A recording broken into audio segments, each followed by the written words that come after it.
Minutos, voltamos com Folha no Ar, num oferecimento de Proteus, Clínica Proteus, Serviços de Saúde e Medicina Ocupacional, qualidade certificada ISO 9001, 2015, Unimed Campos, cuidar de você, esse é o plano, e Laboratórios Plínio Bacelar e Vacina Plínio Bacelar. Começando esse segmento, eu queria colocar, vamos para o Gabriel, já que o Fernando encerrou praticamente no bloco anterior, com um comentário. Duas coisas, Gabriel, me chamaram muita atenção no filme. Primeiro, praticamente na abertura, a citação do João Cândido Felisberto, que é o famoso navegante negro e mestre-sala dos mares daquele poema maravilhoso do Aldir Blanc, com a música brilhantemente interpretada pela Elis Regina, do João Bosco. Que mostra hipocrisia e mazela pós-abolição, né? Que continuavam os castigos e também a palavra não cumprida do presidente da República da época, que era o Hermes da Fonseca. Agora, vocês também fazem um paralelo no filme com o Haiti. Queria que você falasse um pouco sobre isso. De fato, essa história é muito fundamental da Revolta Chibata e de todo o legado do Almirante Negro, assim, porque não é nada trivial, novamente usando essa palavra, marinheiros negros se revoltarem, tomarem o comando de 4 navios de guerra e apontarem os canhões para o Palácio do Catete, antiga sede da Presidência da República. Então a gente e se revoltando a partir de pautas de cidadania, né, de pautas republicanas. Então se revoltam contra aquilo que na época se chamava de república, mas não tinha nada de republicano, porque tinha castigos corporais dentro de uma instituição do Estado, que era a Marinha, enfim, e apontam esses canhões para o Palácio do Catete. E isso eu acho que é muito significativo por tudo aquilo que a gente está falando sobre o filme, né? Dos símbolos, dos significados que essa cidade está o tempo todo expressando de revolta e, ao mesmo tempo, de reivindicação de um lugar, né? Assim, de um lugar político, de um lugar de cidadania. Então, acho que é, de fato, um lugar muito importante no filme, assim, né? O João Campos. E a gente faz algumas relações, de fato, o Marcos, muito no sentido de conectar processos históricos, né, e processos de épocas diferentes, muito a partir do argumento de que esses processos estão conectados. Então, se a gente está olhando, né, e está buscando investigar, está buscando entender como que esse medo é constitutivo desse processo de fuga, né, da capital para Brasília, a gente não tem como falar sobre isso se a gente não falar sobre Haiti, sobre a revolta e a revolução do Haiti. Foi uma revolução feita pelos escravizados da ilha do Caribe, do Haiti, na virada para o século XIX, e que botam medo assim, no mundo todo, né? Sobretudo no mundo atlântico, que era um mundo escravocrata, basicamente. Né? Todos os países ou colônias atlânticas eram de escravocratas, e essa revolução que as pessoas negras da ilha praticamente matam todos os brancos que eram senhores de escravos, né, da ilha, e faz uma revolução. E isso no meio da Revolução Francesa, né? E eles inclusive, não são reconhecidos enquanto país independente, por mais uma coincidência, Luiz. Então, um país negro, quase exclusivamente negro, que faz, né, que se institui e se constrói um movimento de independência, não é reconhecido pelos franceses enquanto tal. E isso provoca um medo no Brasil que os senhores escravos e fazendeiros, que eram as mesmas pessoas nessa época, começam a se unir para buscar, de qualquer maneira, evitar que isso se reproduza no Brasil. E, apesar de muitas outras revoltas se darem no Brasil, né, de pessoas escravizadas, eles, né, conseguem se organizar para que isso não se reproduza no Brasil, apesar desses focos de revolta que o tempo todo estão acontecendo no Brasil. E aí, para terminar, é muito com essa intenção, Marcos, assim, como que a gente, ao longo da história do Rio de Janeiro, consegue identificar processos de constituição, né, e desse medo, né, assim, desse pavor que uma possível revolta dessas pessoas que estavam nessa situação e que buscavam sair dela provocava nesses oligarcas, né, que estavam ganhando muito dinheiro com esse tipo de economia escravocrata, assim, né, nessa época. E a gente vai buscando conectar com outros processos, né, já também na República, já no pós-abolição, sobretudo. Então, tem essa intencionalidade do filme, assim, como que a gente conecta lugares e tempos históricos com um processo mais amplo.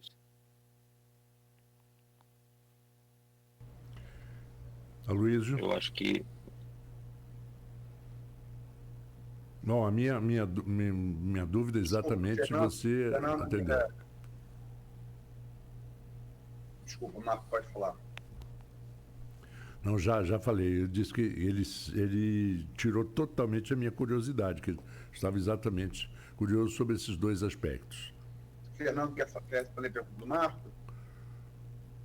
Acho que não, Aloysio. Podemos seguir. Acho que o Gabriel respondeu bem. Então vamos lá. Ainda sobre o filme, a gente conversou sobre isso após a exibição. Né? Tem vários temas, né? Tem o tema da diáspora, tem o tema dessa demofobia, primeiro afastando a população pobre, que é a maioria negra, do centro da cidade, e finalmente elevando a capital para longe do interior do Brasil, né? Tem a questão do samba, tem a questão do candomblé, estão interligadas. São vários... tem a questão da revolta da Chibata, elas todas estão interligadas. Mas elas poderiam ser divididas, de repente, em temas assim, fasciculares para tornar ela, de repente, mais palatável para um canal de streaming, por exemplo, plataforma de streaming, por exemplo. Eu já perguntei isso, eu sei que vocês vão responder, mas eu acho que seria interessante ao ouvinte, ao telespectador. E já entrando no tema desse bloco. Como é que é essa transição da intelectualidade acadêmica, no caso de um doutorando em ciência política e de um doutor em antropologia, para o cinema? Como é que foi isso? Então, são duas perguntas. Começo agora com você, Fernando. O Gabriel respondeu por último. Tá ótimo. A Luísa está querendo convencer a gente, Marco, de fazer uma série. Não, Luiz, mas foi muito legal mesmo. Por que não fazer uma série? Por que não? Exatamente. E a gente, né, Luiz, lá no dia mesmo, na Vila Maria, a gente conversou sobre isso. E essa é uma provocação muito boa mesmo, Aloysio, e que, enfim, apareceu já de uma forma ou de outra, e com você, né? Você, mais uma vez, eu acho que com um olhar atento aí, faz essa provocação sobre essa possibilidade. E eu concordo demais, assim, eu acho que tem ali talvez uma série de 4 bons episódios que daria para aprofundar mais os temas, e a gente tem uma série de 4 episódios com 40 minutos cada, né? Ou seja, recortando no melhor sentido da palavra, ou delimitando, talvez seja melhor, né? Em blocos temáticos. Muito, eu vejo muito essa possibilidade, Aloysio, do Rio Negro. A gente licenciou o filme recente para o canal Curta. O filme está disponível no canal Curta, então acho que também isso, para quem quiser assistir, né, Gabriel, acho que é importante ressaltar, também está no Prime Video, então é só buscar lá, Rio Negro, está disponível no canal Curta, na programação e no Prime Video. Eu acho que se a gente vai fazer isso, é uma outra conversa. Mas né, depende de muitos fatores, né, Luiz? Assim. Mas eu vejo como algo muito que poderia ser feito. Ou seja, o filme tem esse potencial por conta das diferentes temáticas. Por exemplo, a gente poderia aprofundar mais uma coisa que você, né, chamou a atenção do ponto de vista dos interesses que te chamaram a atenção, da história das escolas de samba, né, dos toques, né, de como que cada escola isso está associado, como é que isso se deu em cada escola de samba, em cada bateria e tudo mais. A própria história do João Cândido, enfim, e por aí vai, como você chamou a atenção, são muitos temas, né, e temas densos. Os zungus, né? Acho que a gente nem passou aqui pelos zungus, que é de uma densidade, de uma complexidade tamanha, né, que o Carlos Eugênio também explora no filme. Um capítulo, sei lá, é muito fácil visualizar um capítulo ali sobre a temática dos zungus. Assim. Então, é isso, Aloysio. Se a gente vai conseguir fazer isso, se vai se desdobrar numa série, a ver. Mas é algo que se coloca, de fato, assim. A outra pergunta, Luiz, desculpa, eu perdi aqui. Da migração da academia, né? Cada um da sua uma ciência você, no caso, da sociologia política e do Gabriel da antropologia, como é que foi essa migração para o cinema? Ótimo. Então, Aloysio, assim, eu acho que tem uma coisa muito interessante na trajetória e até na nossa parceria, eu e Gabriel. A gente começa a dialogar em 2014, 2015, e desde então a gente produziu 15 curtas documentários. Rio Negro é o nosso segundo longa-metragem. Então a gente hoje tem uma cinematografia, aí, vamos dizer, de 15 curtas e 2 longas-metragens, com coisas novas sendo produzidas, pensadas. Eu acho que tem uma dimensão muito importante no modo que a gente faz documentário, como a gente olha e tudo mais, que é a dimensão da pesquisa. Assim. Eu acho que o Rio Negro, de alguma forma, revela isso. Né? Assim, eu acho que tanto eu quanto o Gabriel, eu tenho uma formação privilegiada na UENF. Eu acho que a UENF, né, se destaca pela formação e pela inserção muito. Logo que a gente entra nessa universidade, a pesquisa é apresentada, né? A dimensão da pesquisa. Ou seja, a UENF, se tem uma qualidade, é que ela forma bons pesquisadores. E eu acho que eu sou fruto dessa formação qualificada no campo da pesquisa que a UENF oferece, que eu aproveitei muito. Acho que fui feliz de aproveitar. Então, acho que essa migração para o cinema,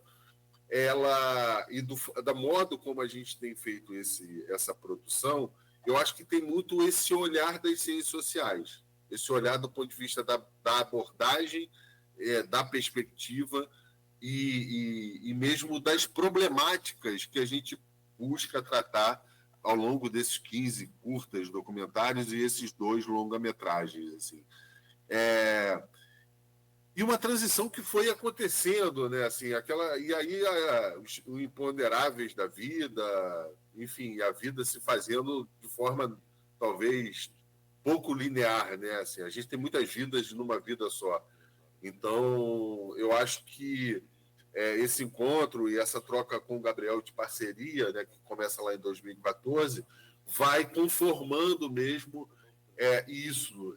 Eu acho que e aí junta dois caras das ciências sociais, né? Então, quase... Às vezes a gente fala assim, porra, vamos tentar fazer um negócio diferente e tudo mais, mas não adianta, né? Porque a formação, ela é um carimbo forte, eu acho, tanto para mim quanto para o Gabriel, assim, olhando e analisando, assim. Então, a gente acaba, de alguma forma, caindo no modo de produzir ou de abordar esses temas de um ponto de vista antropológico, sociológico, que seja. Então, e sem querer, eu acho que a gente não pretende fazer filmes tese ou militantes. né? Já teve essa...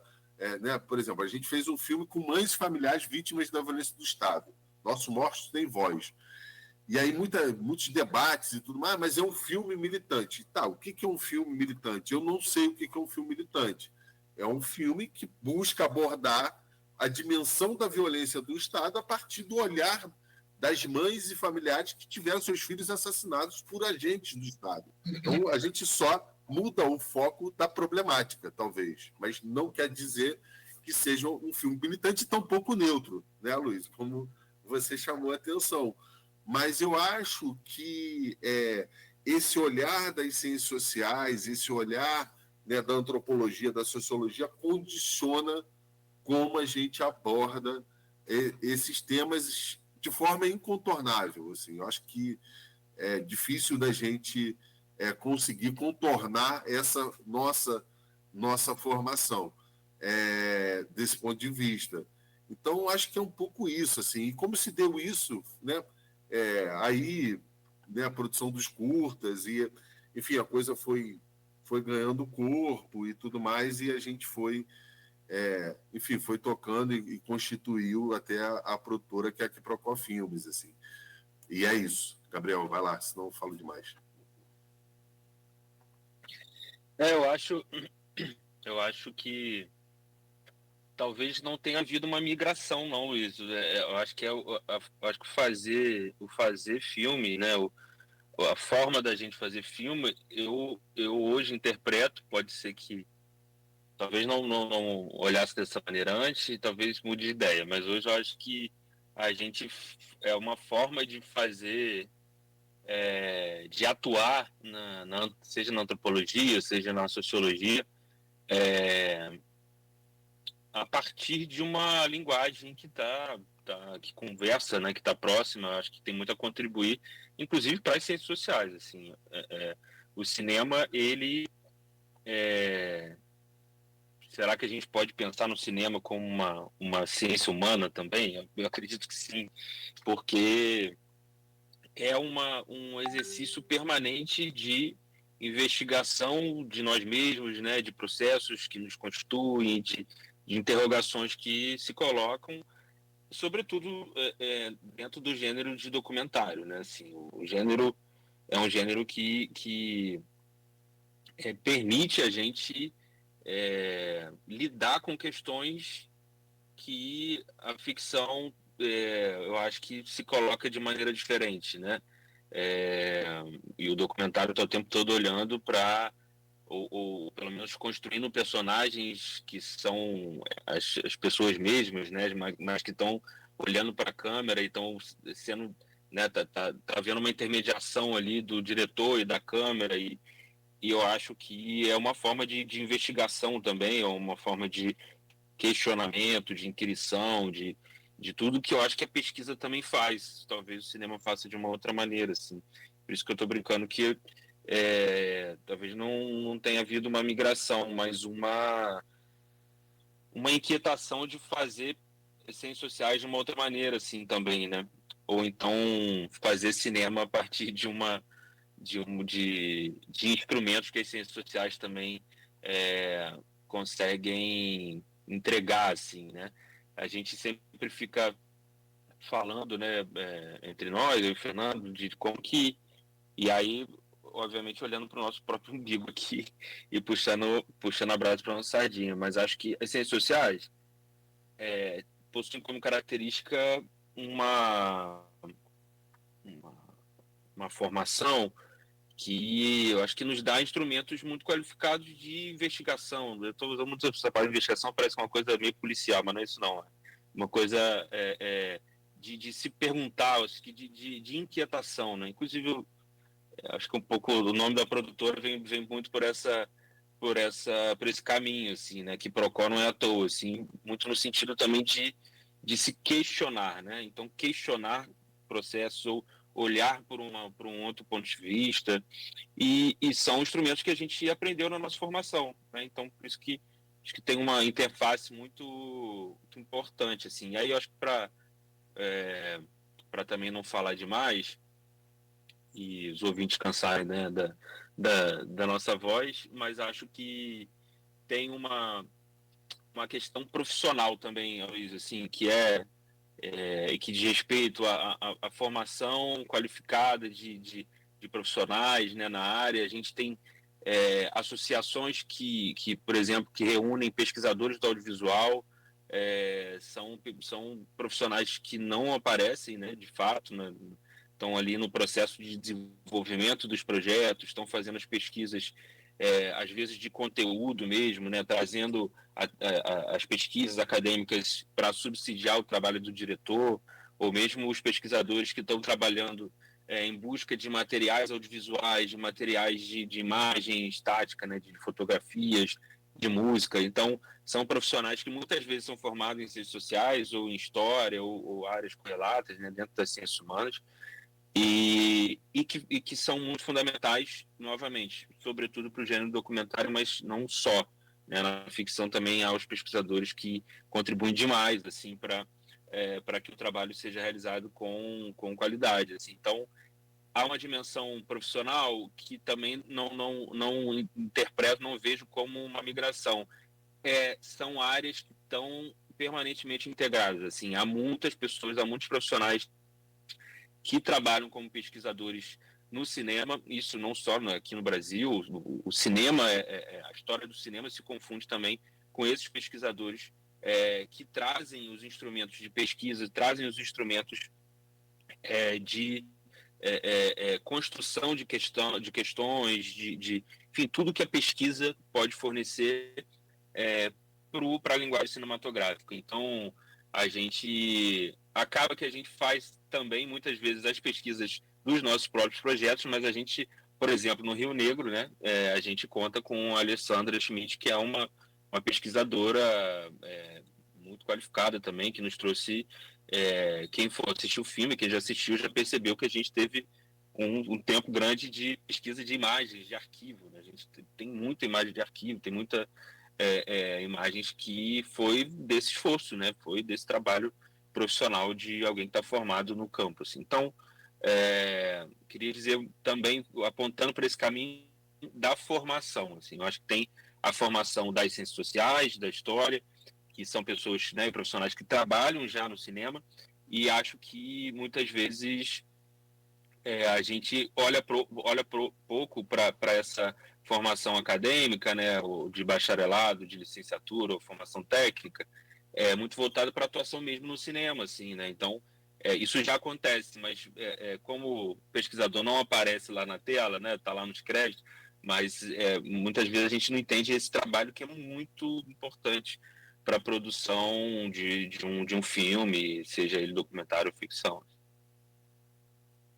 Eu pergunto porque assim, vocês atuam em documentário, né?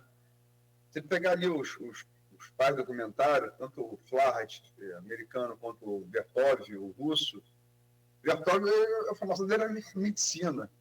O Flaherty era em geografia. Aí você vai no cinema, pega um cara como Billy Wilder, né?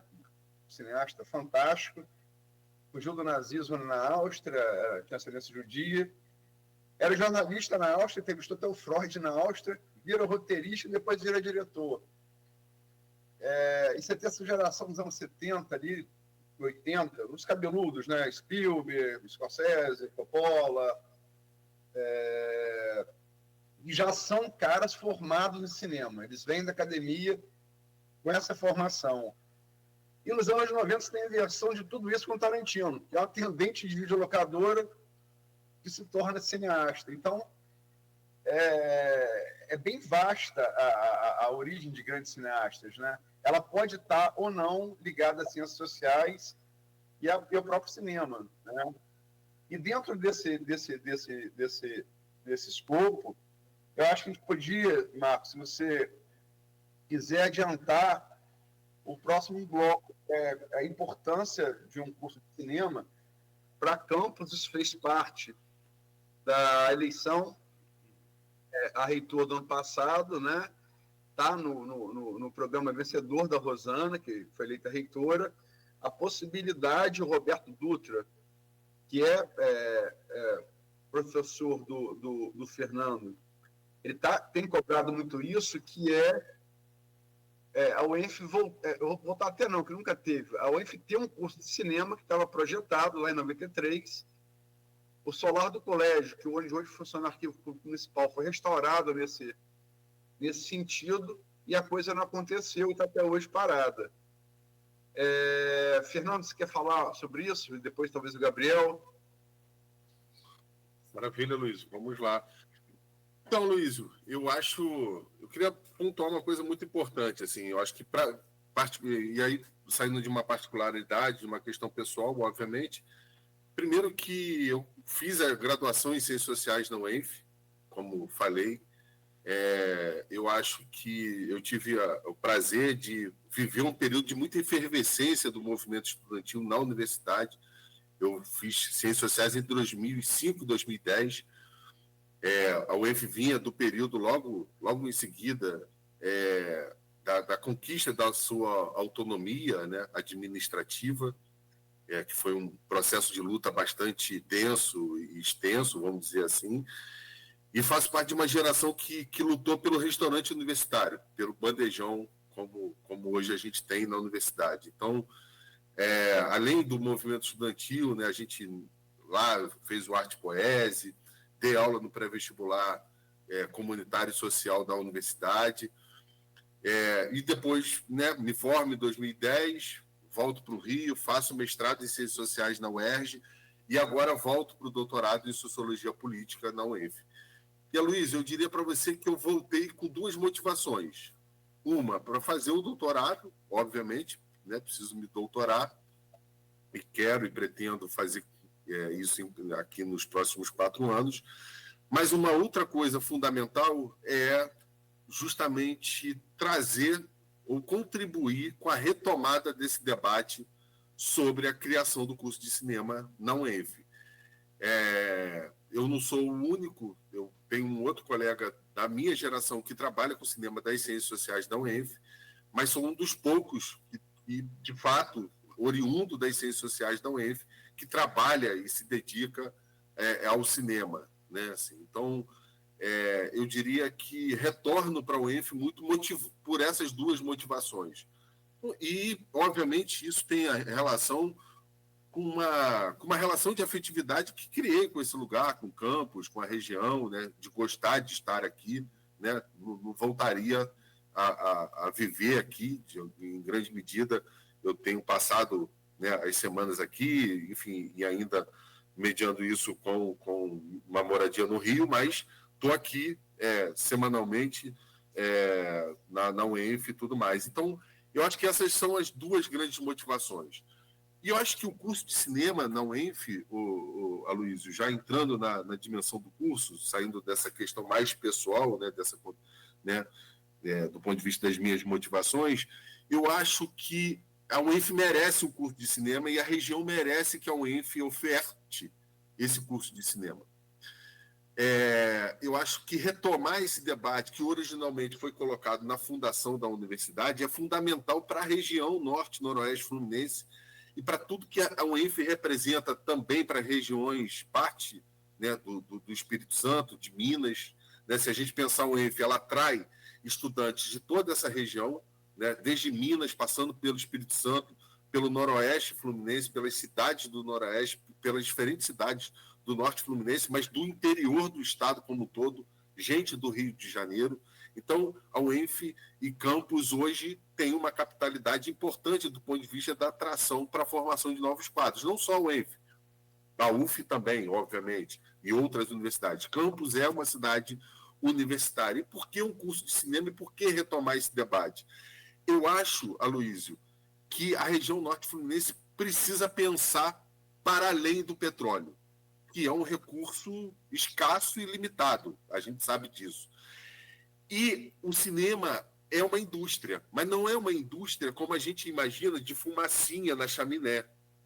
A indústria cinematográfica, ela tem uma capacidade, eu acho, de formação, né? Então a gente necessita de formação de mão de obra qualificada, a gente necessita de investimento em infraestrutura para que essas produções aconteçam, e a gente precisa entender isso como algo dinamizador da cultura, da economia e sobretudo, Aloysio, assim, eu acho que tem uma dimensão fundamental para o desenvolvimento, para a contribuição, para o potencial da indústria cinematográfica, para a contribuição do desenvolvimento regional.